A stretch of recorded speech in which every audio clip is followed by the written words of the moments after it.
Yesu nashimwe cyane. Imana y'amahoro ibaha umugisha. Ni ya gahunda yo kwigishanya cyangwa se kwitoza gusenga muri iyi ntambara y'umwuka. Reka twige kandi dufatanye gusenga isengesho rikomeye cyane ryo kwirukana no kwitandukanya n'imivumo n'imyuka mibi y'abarozi. Nibiba ngombwa uze gusubiramo amagambo ndayangenda mvuga kandi we kuyasubiramo gusa ngo birangirire aha, ahubwo iyaba wasubiragamo buri munsi akaguhindukira ubuzima kugira ngo wige kwisengera no kwirwanira mu ntambara y'umwuka. Ngaho reka tujyane, niba ngombwa usubiremo nubishaka, urambitse ikiganza ku mutima wawe cyangwa se upfukamye cyangwa se urambitse ikiganza cyawe hejuru. Hanyuma dusenganire isengesho rigufiya ryo kwitandukanya n'imivumo, imyuka y'abarozi, inyatsi ndetse na karande. Mu izina Yesu Kristo w'i Nazareti. Nitwa Evangelist Gakuru Fabrice, ndi umunyamasengesho nkaba ndi n'umuvugabutumwa. Reka dusenge. Data wa twese uri mu ijuru, ndagushimira urukundo rwawe n'amaraso yaducunguye. Ndakubahisha kuko uri uwera wa Isiraheli, uri Imana ishobora ibintu byose, kandi ndagushimira yuko urinda abantu bawe. Mwami Yesu, uyu munsi ndahagarara mu izina ryawe ryera, kuko handitswe ngo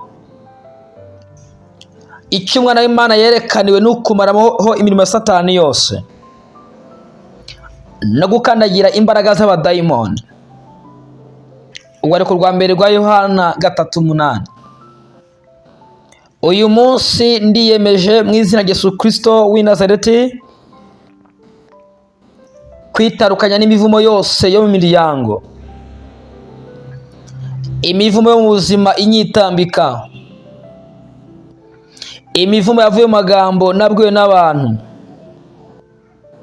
yose nditandukanya nayo mu izina rya Yesu, kuko handitswe ngo Kristo yaducunguye imivumo yose yadukurikiranaga ubwo yabaye umuvumo ku bwacu.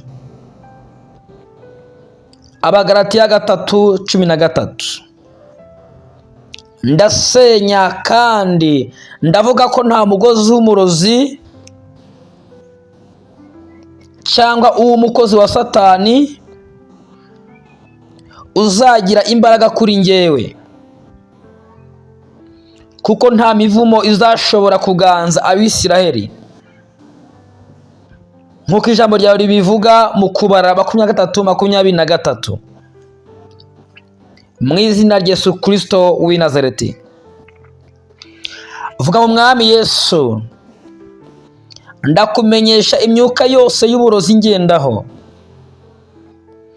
imihango ya Satani n'imbaraga z'umwijima byakozwe ku mazina yanjye n'igisekuruza cyanjye, ndatangaza ko naho bihure nanjye mu izina rya Yesu Kristo w'i Nazareti. Uvuga ngo uyu munsi ndihakana ibintu byampuzaga nabo,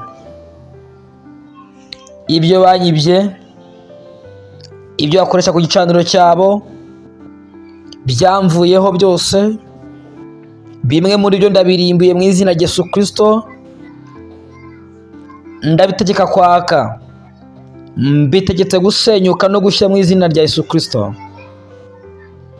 Uvuga ngo Uwiteka Mana yanjye, uvunagura intwara zose zicukwa kundwanya, n'ururimi rwose ruhagurukira kumburanya, rucibwa urubanza mu izina rya Yesu Kristo. Nk'uko ijambo ryari bivuga muri Yesaya 4:17. Niyo mpamvu mpamya ko ntacyo bangirira, ntacyo bantwara, kuko ndi mu maraso ya Yesu Kristo. Uvuga ngo Mwami wanjye unsukure, unyuzuze umwuka wera, unshyire mu mugisha wawe, unshyire mu biganza byawe mu izina rya Yesu Kristo w'i Nazareti. Vuga ngo uhereye umunsi umugabane wanjye mu Mana, imigisha yanjye yose, imyuka mibi n'akarande n'imbaraga z'abarozi zari zarayitambamiye, uyu munsi ndayinjiramo mu izina rya Yesu. Urakoze, ngushimiye kunyumvishe. Ibyo byose mbivuze kandi bihamije mu izina rya Yesu Kristo w'i Nazareti. Amen. Ibyo byose mbivuze kandi bihamije mu izina rya Yesu Kristo w'i Nazareti. Amen. Imana igukureho byose umaze gusenga watura usaba Imana mu izina rya Yesu Kristo w'i Nazareti. Ngiryo isengesho ryo kwitandukanya n'imivumo n'imbaraga z'abarozi n'imyuka mibi, kandi isengesho risengewe mu ijambo ry'Imana n'ibyanditswe byera. Imana ibahe umugisha mu izina rya Yesu Kristo. Amen.